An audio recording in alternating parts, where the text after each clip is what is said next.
Hey guys, and welcome to the Coffee and Hair Show, taking you through the new graphic novels into the store this week. Everything in terms of omnibuses, hardcovers, trade paperbacks, and everything in between, as always. As ever, just want to say thanks again for everyone who walked through the door on Free Comic Book Day. Massive success for a day. Just great energy in the room, lots of happy faces. Just nice to know that we're growing and growing each year. You know, it was our biggest day in the history of the stores. So again, massive thanks to everyone who walked through the door there. So on to the graphic novels, and as I said, good selection of stuff in this week. A couple of things to plug some back gaps and a lot of new stuff as well. So kick things off with Transformers Book 1. So this is the hardcover for Transformers that Image are starting to roll out. See what I did there? This is the first 12 issues, I believe. Yep, Transformers 1 to 12. So this is collecting the first two story arcs or first two trade paperbacks, all into deluxe, glorious, oversized format. Daniel Warren Johnson, cannot recommend enough. Next up, we have Batman: The Dying City. This is the final arc by Chip Zdarsky and Jorge Jimenez, which finishes off Chip's run on Batman, takes it all the way up to 157, and therefore is the end of maybe a 3-year run, thereabouts. So Chip was on Batman for quite some time, before obviously Hush is now taken over as well. So hardcover here. I'm pretty sure the trade paperbacks through here somewhere as well. DC are starting to do these same day releases where you've got the choice of the trade or the hardcover. A couple of omnibuses then. We have Nightwing, the Prince of Gotham omnibus. I'm so glad this is back in print because this is one I wanted myself. We had it in its original printing and it sold out really quickly before I could snag a copy. It's essentially a New 52 run for Nightwing. It's the New 52 run that ran all the way up to Dick having his identity exposed through Forever Evil, and then obviously I'm to take on the persona of Grayson in the Tim Seeley and Tom King run. But yeah, this contains Nightwing 0 to 30, along with the Batman Annual, Batman number 17, and also some bits and pieces from Secret Origins, Young Romance, a New 52, etc. as well. Brilliant run, predominantly written by Kyle Higgins, with art by people such as Eddie Barrows, Will Conrad, Brett Booth. Yeah, suffice to say, I have one of those for myself. I'm not missing out this time. Speaking of New 52, we also have the Suicide Squad New 52 omnibus out this week as well. This contains all of the New 52 run. You've got issues 0 to 30. You've got some one-shots in here as well. Suicide Squad Amanda Waller number 1. Stories from Batman 13, Secret Origins, etc., etc. So this is written by Adam Glass, who's really well known for writing Supernatural, and art on this from the likes of Federico Dalliccio, Fernando Dagnino, Patrick Searcher, and Cliff Richards. Must be a different Cliff Richard, is all I'm saying. But yeah, New 52 omnibus Suicide Squad this week. A couple of smaller books for you now. We have a new DC compact, I'm delighted to say, Kingdom Come. Mark Waid, Alex Ross, one of the absolute defining books of DC of the last maybe 30, 40 years easily. So great to see a new edition in the compact range. I believe there's going to be more compact releases over the next while. It's been an initiative that's incredibly successful, incredibly popular, so keep them coming. This contains the entire storyline or the entire miniseries of Kingdom Come.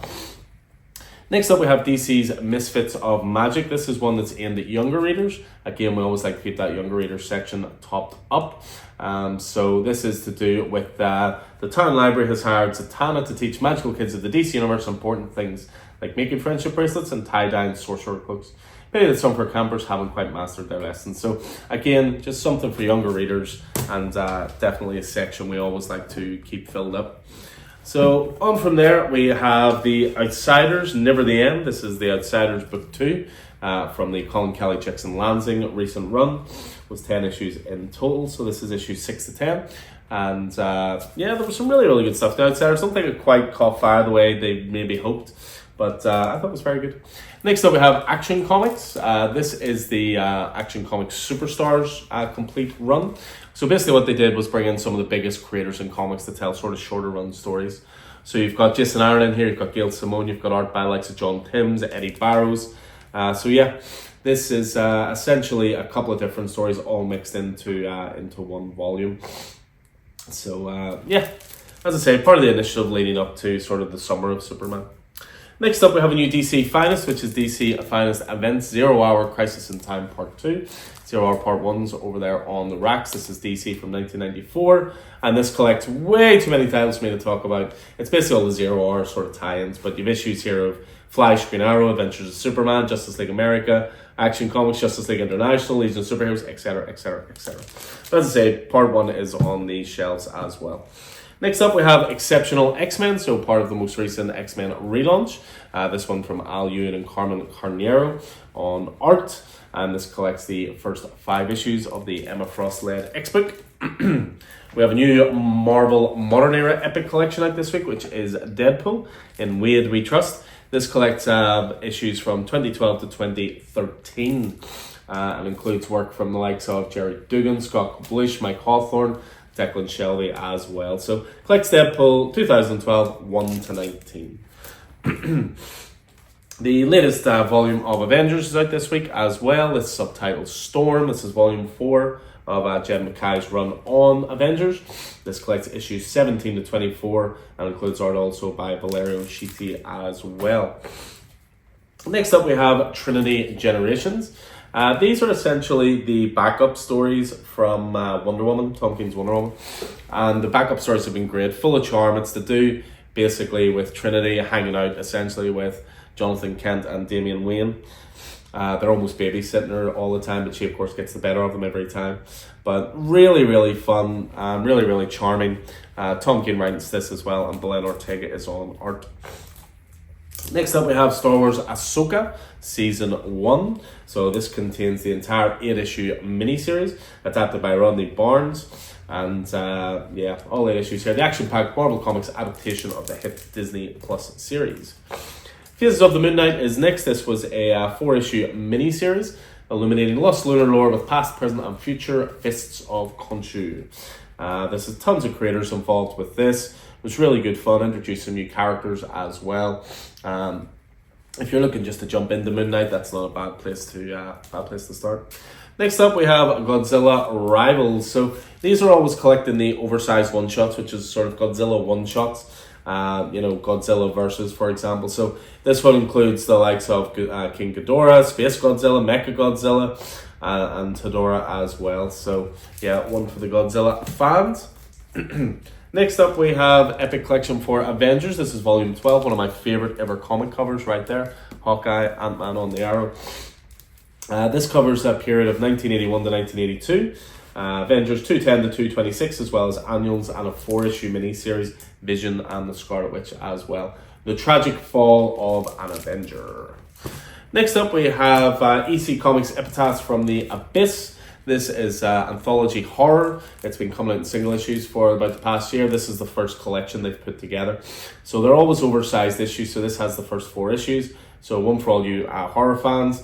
There's tales in here from the likes of Brad Azzarello, Jason Aaron, Chris Condon, Stephanie Phillips, art by Charlie Adler, Jorge Fornes, Phil Hester, and more. So again, one for the horror fans. Trade paperback, as I say, Batman the Dying City. DC getting very good with their same-day releases of trade paperbacks and hardcovers. Next up, we have The Sacrificers, Volume 3. This is a great title from Rick Remender and Max Fuamara on art. This contains issues 12 to 15, and we've made sure we've topped up on volumes 1 and 2. They are on the racks. Next up, we have Sam and Twitch Case Files. This is going right back to the start of the Sam and Twitch Case Files stuff. This volume reprints Sam and Twitch issues 1 to 8. So, Todd McFarlane and drawn by Simon Kudaransky. Just a couple more to finish off with. We have Precious Metal. This was the latest book from the Little Bird universe, written by Darcy Van Polgeest, art by Ian Bertram. This book is worth it just for the art. Ian Bertram's art is nothing short of breathtaking in this. Eisner Award-winning creative team Darcy Van Polgeest and Ian Bertram reunite for their gripping return to the dystopian American empire. Highly, highly recommended. And then we finish off just with some top-ups of Earth X. Sold very, very well last week, so great to have this back in stock. Alex Ross, Jim Kruger, and John Paul Leon on art. So that's everything this week, going into the back catalogue and onto the new release shelves as well.